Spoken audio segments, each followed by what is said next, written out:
ነገሮች ተደራርቦ ከፊት ለፊቱ ተጋርጦበታል። አቶ አክሊሉ ሰገን ድራማ ክፍል 21።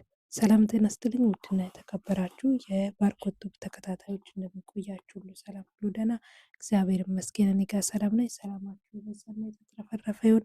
ዛሬም አዲስ ቪዲዮ መጥቻለሁ። ቪዲዮ ስትጀምሩ ላይክ በማድረግ ጀምሩ። ለቤቱ አዳዲስ የሆናችሁ ሰብስክራይብ እያደረጋችሁ ቤተሰብ መሆናችሁን አትዘንጉ ማለት እወዳለሁ። እንግዲህ አቶ አክሊሉ አሁን ላይ በጣም ችግር ውስጥ ገብተዋል። ምክንያቱም በባለፈው እንግዲህ መርዙ መጥቶ እቤት ሻጭ መጥቷል ብሎ ሲነግሮ አስታውሶ፣ ነገር ግን በነገሮች ተወጣጥሮ ስለነበረ ከመሬት አስተዳደር ተደውሎለት ነበረ። ስልኩን አልመለሰም። ልክ ደላላው መጥቶ ቤት ገዢውን አግኝቼላለሁ ሲል አስታውሶ ወደ መሬት አስተዳደር መልሶ ደውሎ ነበር። እንኳን አስታወስከኝ፣ ከመሬት አስተዳደር ተደውሎ ነበር አለ። ችግር የለውም ችግር የለውም አለ። ከዛ ይዞታው ያንተ አይደለም ማለት ምን ማለት ነው?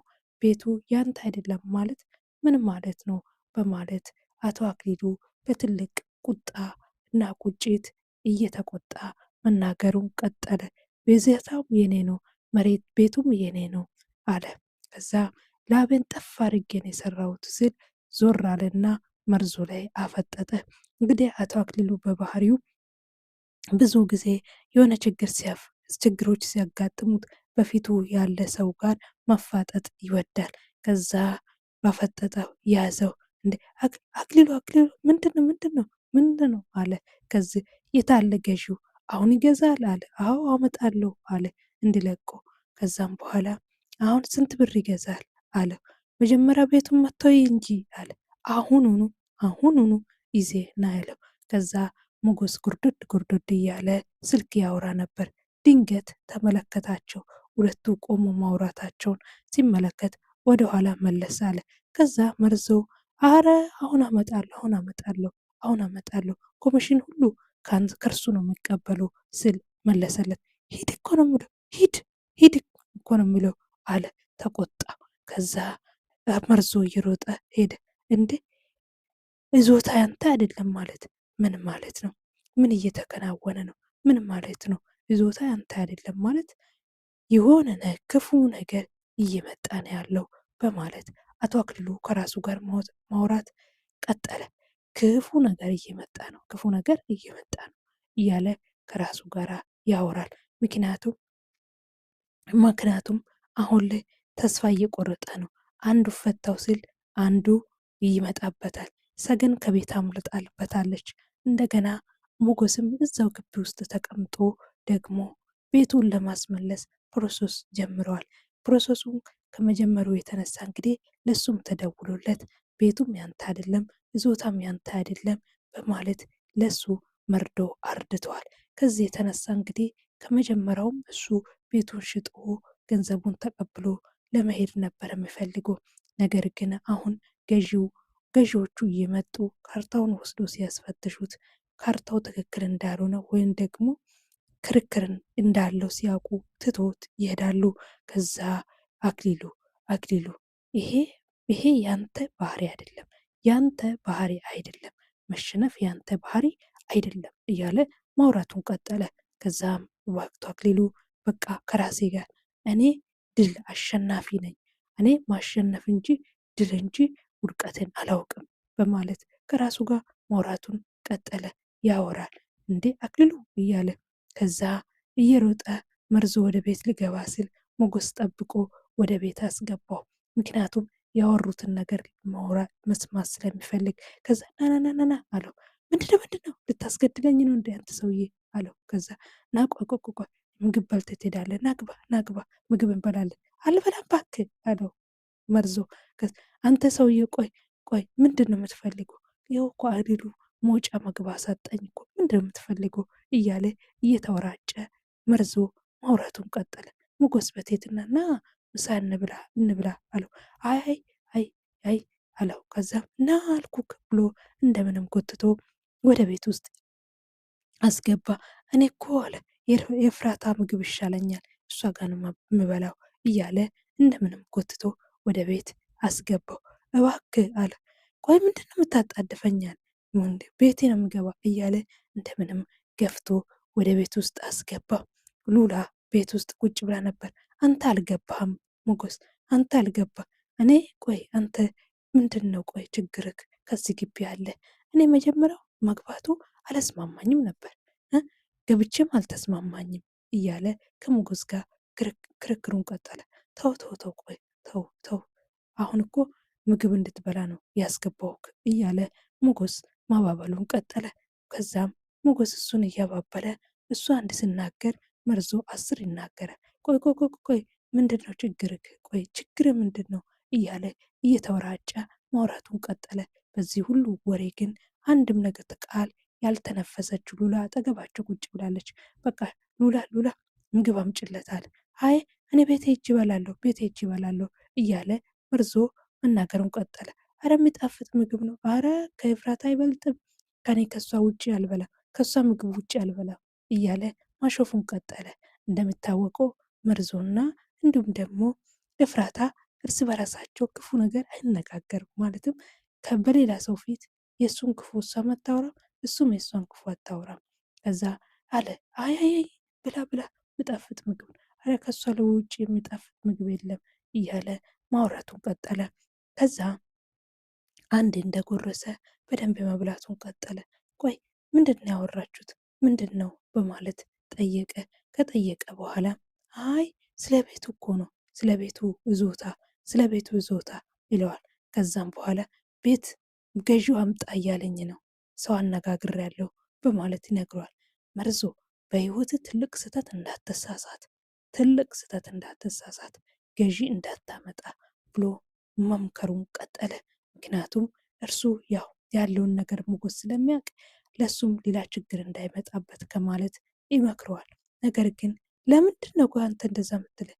እኔ እኮ ኮሚሽን አይሰጥም ስለው እርሱ ከሱ አልቀበልም አለ። ይሄን ቤት መደለልም ይቅርብ አለ። ከዛ እኔ ከሱ ኮሚሽን አልቀበልም ከገዢው ነው የሚቀበለው ስል ይመልስለታል። ከዛ ቀብድ ሰጥቶ አልመልስም ልልክ ይችላል፣ እውነቱን እኮ ነው አለች ሉላን ቀበል አድርገ።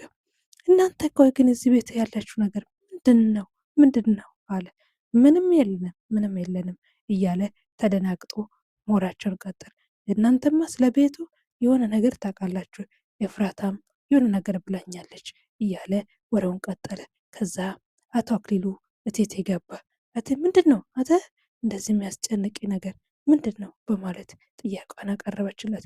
እሱም ቆይ ቆይ ቆይ ቆይ ምንድን ነው አንተ እንደዚህ ያደረገክ እንደዚህ ያጠቋቀረክ እያለች መጠየቋን ቀጠለች። እርሱም ወይ እቴትዬ የሚያስጨንቅ ነገር ይጠፋል ብለሽ ነው አለች። ከዛ አሁን ለምንድን ነው አንቺስ የምታስቢ ነገር ታጫለሽ እያለ ስለ አባቱ ማውራት ቀጠለ። አክሊሉ በህይወቱ አባቱን አይወደውም። ምክንያቱም አባት ስለ አባቴ ልታወርኝ እንዳይሆን እያለች አይ አባቴ ልትይኝ ነው አለ። ከዛ አይ እሱ አንዴ ሞቷል እያለ ወሬውን ቀጠለ። ከዛ አልሞተም ስትል እቴትዬ ጮኸችበት። ምክንያቱም በዚህ የምንመለከተው አክሊሉ አባቱ ለአባቱ ፍቅር የለውም፣ አይወደውም አባቱ እና አንተ ወጥቶ ቀረ እንጂ አልሞተም እያለች ይህን አክል ጊዜ ተቀምጥሻል፣ በቃ አይበቃሽም? ሌላ ህይወት አትጀምርም ይላታል። አልጀምርም ይላል። ይህ የሚያመለክተው እንግዲህ አክሊሉ በአባቱ በህይወት ከሌለ በሞቱ የሆነ ፍንጭ ያውቃል ማለት ነው። ልብ ብላችሁ አዳምጣችሁት ከሆነ ሁል ጊዜ የሚለው ሞተዋል ነው የሚለው ማለት ነው ለእናትየው። አይ ወጥቶ ቀረ እንጂ አልሞተም አትጠብቂ ያለ፣ በህይወት ቢኖር ኖሮ እስካሁን ይመጣ ነበር አለች ይል ነበር። አንተ እኮ ድሮም አባትን አትወደውም አለ። አይ አንቺ እኮ ነሽ እናቴ ያሳደግሽኝ ይላታል።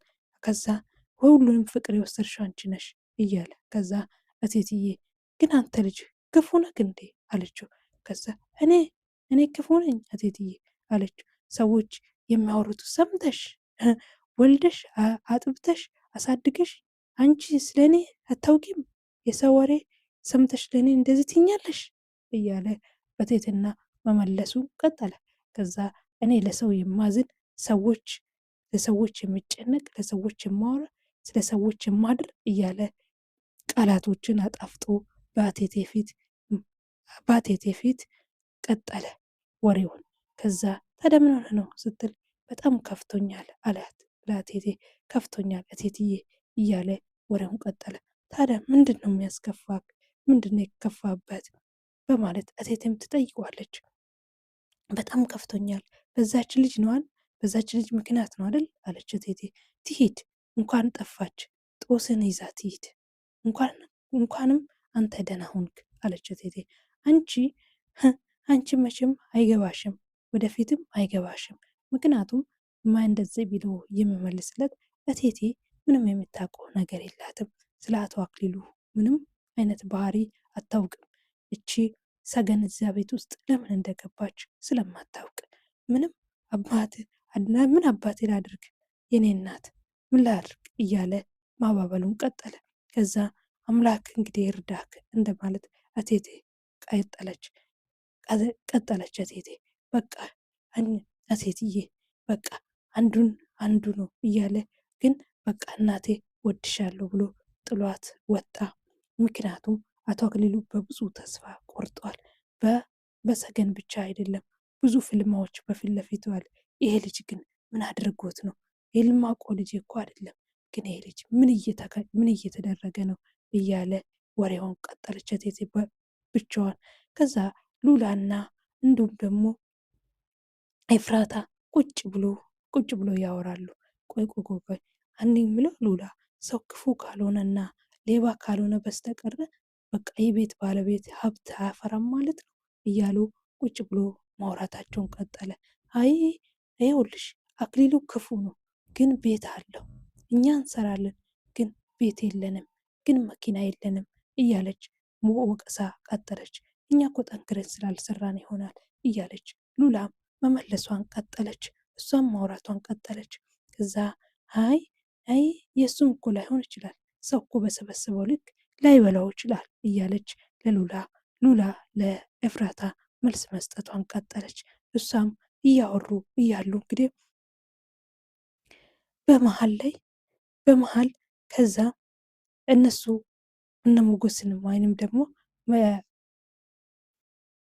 ሰገን መንገድ እየሄደች ትሄዳለች። ሁሉም ሰው ዞር ዞር እያለ ይመለከታታል። እሷ ለውጭ አዲስ ነች። ምክንያቱም ለአመታት በቤት ውስጥ ተዘግቶባት የውጭውን አየር ያላየች ያልቀመሰች ምንም ነገር የማታውቅ ነች። ስለዚህ ሰው ሁሉ አዲስ ሆኖባታል። ዞር ዞር እያለች እሷም ታያለች። ከዛ ዞር ብላ ሰዎችም ያያቷል መለስ መለስ እያሉ። ከዛ አንድች ድንጋይ አገኘች፣ ቁጥጥ ብላ ተቀመጠችበት። ከዛ በቃ እሺ አለች፣ ኡፍ አለች። መጀመሪያዬ የት ነክ ደከመኝ እኮ የት ነክ አለችው እያለች ፊቷንም በሀዘን የተሞላ ፊት እያሳየች ማውራቷን ቀጠለች። ነገር ግን አሁን እሱም እየፈለጋት ነው። አቅጣጫቸው ተጠፋፍቷል። እዛው ሰፈር ውስጥ እየፈለጋት እንደሆነ ለሞገስ ነግሯት ነበር። ከዛ በሀሳብ መለስ አለች። በመጀመሪያ ጊዜ ፍቅረኛሞች በነበሩበት ሲያደርጉ የነበሩትን በሀሳብ አስታወሰችው። ከዛ ቤት ውስጥ ቁጭ ብሎ ሲያደርጉ ልብስ ለብሳ እንደማያምርባት ስታሳይ የሚያሳይ ሀሳብ ውስጥ ገባች። ከዛ እሱም የፍቅር ቃላቶችን ደርድሮ ያናግራታል እና እሷም አይ አንተ ጋር ከሆንኩ እኮ ምንም ነገር አልፈራም እያለ አንዳንድ ነገር ማወቅ አለብህ፣ ሰዎች ሁሉ አንድ አይነት አይደሉም እያለ መምከር ቀጠለ። እኔ ስለ ሌሎቹ ምን አገባኝ፣ እኔ እኮ አንተ አለህልኝ አለ። እንዴ ሰዎች ብቻቸውን ካገኙሽ ይጎዱሻል እሺ እያለ ይመክራታል። ያንቺን ደግነት፣ ያንቺን መልካም፣ ያንቺን ንጹህነት ሌሎች ማወቅ የለባቸውም እያለ ይመክራታል። ከዛ ታዲያ መፍራት አለብህ እያልሽ ነው አለችው። ከዛ አይ እኔ ከጎንሽ አለሁኝ ግን እኔ ስላልኖር እችላለሁ አለች። ከዛ ለእኔ ብለህ እኔ መቼም ቢሆን አንተ አርቅም ከአንተ አልለይም ትለዋለች። አይ ያ ሁሉ ትቼ የመጣሁት እኮ አንተን ብዬ ነው እያለች ሰገን ለመድብል መመለሷን ቀጠለች። እሱም ይመልስላታል። እሱም ሆኖ ሳለ ነገር ግን እኔ አንድ ቀን ላልኖር እችላለሁ፣ ጎበዝ ጠንካራ ልትሆኚ ይገባሻል እያለ ምክሩን ቀጠለ። ምክንያቱም እንግዲህ እሱ በብዙ መንገዶች ውስጥ አልፎ ነው የመጡት ያውቃልና በዛ በፍቅራቸው ጊዜ እና በዛ ከነዛ ከነ ካሌብ ጋር ሲያወሩ ሲሰራ ስለነበር ከዛ እዛ ቁጭ ባለችበት ማልቀሷን ቀጠለች። እያለቀሰች ቁጭ አለች ለረጅም ሰዓት። ግራም ገባት፣ መሄጃ አጣች። እጇ ላይ ምንም አይነት ገንዘብ የላትም። ወዴት ልሂድ ወዴት እያለች ቁጭ ብላ እያወረድ ከራሷ ጋር እየተነጋገረች ከተቀመጠችበት ተነስታ ወደፊት መራመዷን ቀጠለች። ከዛ በኋላ አቶ አክሊሉ ስልክ ይደውላል ከአንዱ ጋር። እንዴት እንዴት መቃብር ይከፈታል? መቃብር እንዴት ይከፈታል እያለ ቁጣውን ቀጠለ። እንግዲህ ፖሊሶች ሄዶ ሰገን ተቀብራበታለች የተባለው መቃብር ተከፍቶ ስለነበር በዛ ምክንያት አሁን ላይ አቶ አክሊሉ እጅግ በጣም እየተቆጣ እየተናደደ ነው። እንዴት መቃብር ይከፈታል እያለ ነገር ግን ተከፍቶ ለምን ለምን ለምን እያለ ይቆጣል። እንግዲህ ደውሎ መቃብር መከፈት የለበት 7 ዓመት ስሞላ ይወገዳል አይደል እንዴ እያለ ይቆጥ። በቃ አሁን ተቆፍሯል እያልከኝ ነው አንተ ምንድን ነው የምትለኝ እያለ ጩኸቱን ቀጠለ። አቶ አክሊሉ በጩኸት ያምናል እኮ ሰገንን የቀበርንበት መቃብር ተቆፍሯል ነው የምትለው አለ። አዎ አዎ አለ። አፍዝጋ አፍዝጋ እያለ ከዛ ከሀገር ውጣ ስለው እኔ አክሊሉ ማንም ፈርቼ ከሀገር አልወጣም ይለዋል። ከዛም በስልኩን ዝግት አደረገ። ምንድን ነው ምንድን ነው ምንድን ነው አክሊሉ እየተሸነፍክ ነው እየተሸነፍክ ነው፣ ንቃ ንቃ ንቃ እያለ ማውራቱን ቀጠለ። እሱም እያወራ መቃብሩ እስከ ዘላለም ተደፍኖ መቅረት ነበረበት እያለ ብቻውን ማውራቱን ቀጠለ። ከዛም በኋላ በመሃል መርሶ ስልክ ተደወለለት። ስልክ ስደወልለት አወራ። ከዛ አንተ ዲያስፖራ ሆነህ አይደል አለው። ከዛ አረ አንተ ሰውዬ ግን ቤቱን ከፈለግክ ለምን አትመጣም? ሰውዬ በካሽ ነው የምፈልገው ናና ግዛ እያለው ማውራቱን ቀጠለ። ከዛ አረ አንተ እኔ ወንድ አይደለሁም ሴት ነኝ አለችው። ሴት ነች። ከዛ ሳቅ አንተን እያልኩ ሳውራ እያለ ወሬውን ቀጠለ። ከዛ ግራ ተጋባ በጣም። ችግር የለውም ነይ አላት። ከዛ ገዝተሽ መረካከብ ብቻ ነው ምንም ችግር አለ፣ እቃውንም አይፈልግም ገብተሽ ቁጭ ማለት ነው እያለ ወሬውን ቀጠለ። ቆይ ቆይ ስራሽ ምንድን ነው አለ። ከዛ ልጅ ነኝ አለ። ከዛ ልጅነት ስራ ሆነ እንዴ በማለት መርዞ ወሬውን ቀጠለ። ከዛም በኋላ ስልክ እያወራ ሳለ እኔ የአምባሳደር ልጅ ነኝ አለችው። ከዛ ወደ ግቢ ሮጦ ገባ። ሮጦ ወደ ግቢ ሊገባ ስል አቶ አክሊሉ ተናዶ በር ላይ ጠብቋታል። ከዛ ቆይ ቆይ ቆይ አለ። ከዛ ናናናናና አለ። አሁኑኑ አምጣ። ምንድነው ዛሬ ማግኘት እፈልጋለሁ ቤት ገዢውን። ከዛ እሱም አለው አንደኛ ነገር ዘበኛ አልኮት ሰውዬ ማግኘት እፈልጋለሁ አለው። ከዛ አዎ አለ ሙሉ ቤተሰብ አለው አለው።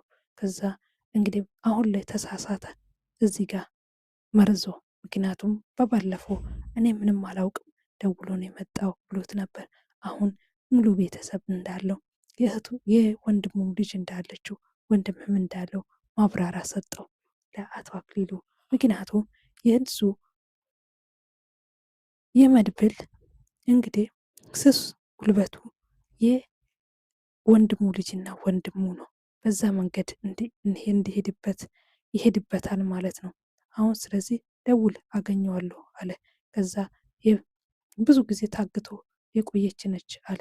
ሌላስ እያለ በቃ እንደነገርኩ ነው አለ። ወንድሙ በጣም ኃይለኛ ነው ብሩክ ይባላል አለ። እሱን ተው አለ። ዛሬ ልጁን ማግኘት እፈልጋለሁ አለ። አንድ ሰው ይሞታል አለ።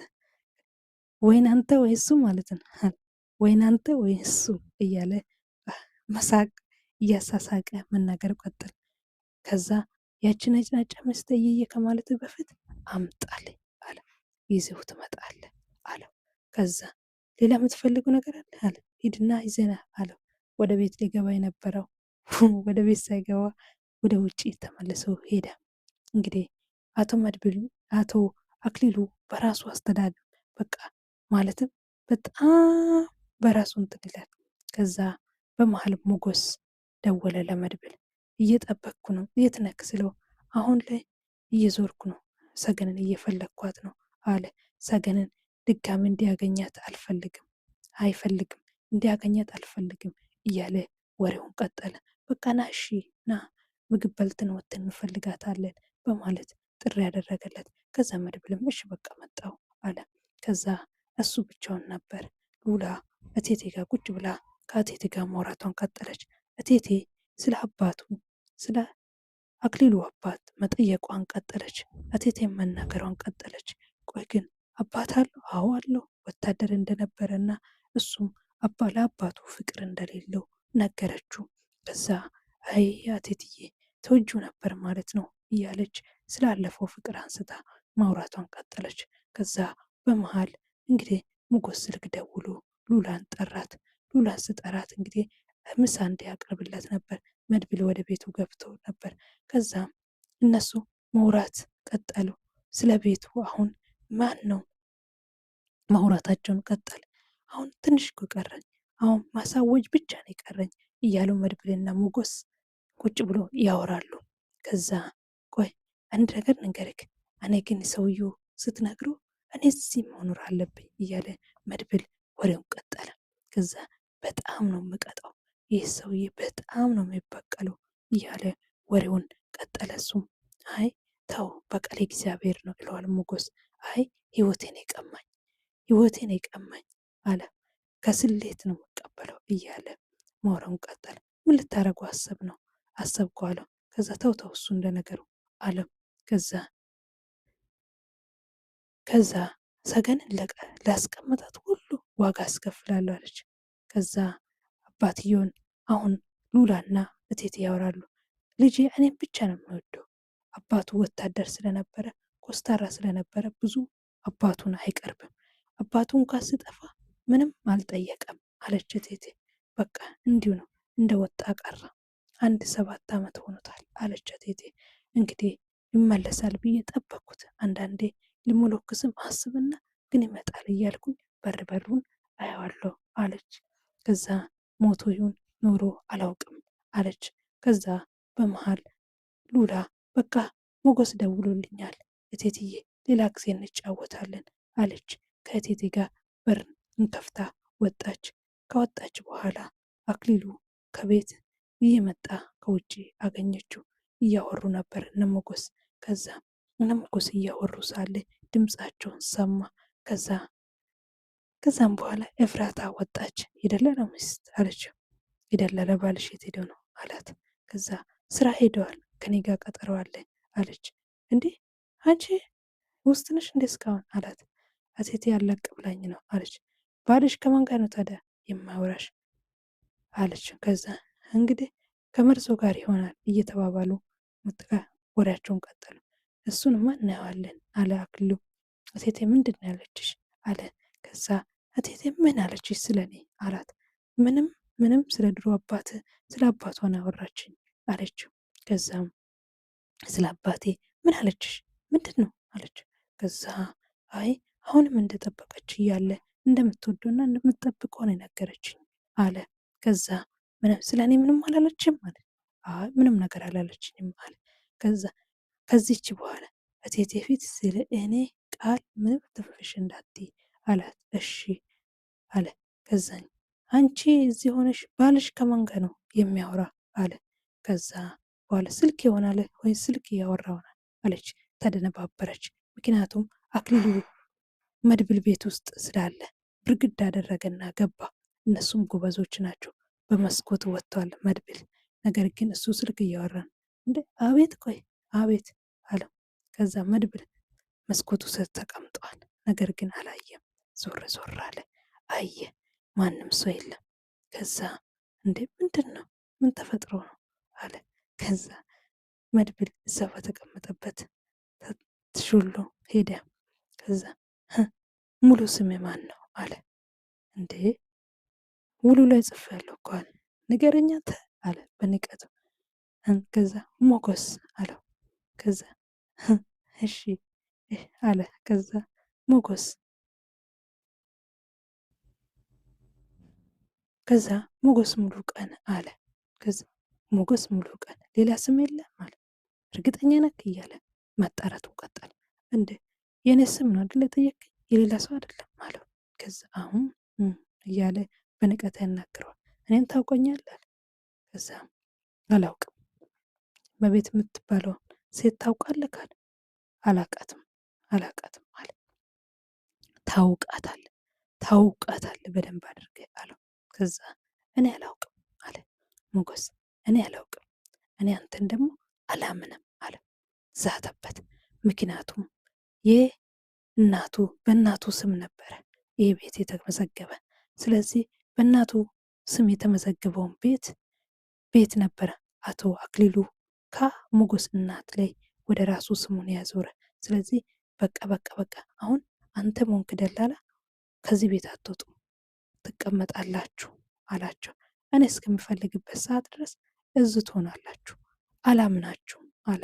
ከዛ ሁሉንም ነገር ላጣ ግን ይችል ይሆናል፣ አንድ ነገር ግን እርግጠኛ ልሆንልሃል፣ ተያይዘን እንጠፋለን አለ። እሺ ችግር የለውም እሺ አለ እሱም ያለምንም። ከዛ አልጋውን በካልቹ ብሎት እየተንቀሸቀሸ ወጣ ከቤት ውስጥ። ከዛ መድብል አወሩ በመስኮት ሂድ በቃ ሂድ እንመጣለን ተባባሉ። ከዛ ተለያይቶ ሄዱ። እሱም ሄደ ምክንያቱም እንዳይገኝ። ከዛ በውጭ ቆሞ ደግሞ የሚጠብቁት አሉ። ከዛ ሰገን የሆነ ቦታ ቁጭ ብላለች። ቁጭ ብላ እሷም መሬቱን እያየች መርዞ ይመጣል። መርዞ ስመጣ እንደ አጋጣሚ እንግዲህ እሱ አይቷት ስለማያውቅ ነው። ከዛ ደላላ እንደሆነ ስታውቅ ደስ አላትና እባክህ ቤት አከራየን እያለችው ለመነችው። ቤቱንም አከራይሻለሁ፣ ነገር ግን ቆይ እንዴ አለ። እንዴ ቆይ ኤፍራታ ገፍታኝ እቺ ቆንጆ ለጣለችኝ እንዴ እያለ ከራሱ ጋራ ማውራቱን ቀጠለ። እንግዲህ ወንዶች ብዙ ጊዜ ሴት ልጆች እርዳታ ሲጠይቁ በማንነታቸው እንዲደራደሩ ይፈልጋሉ።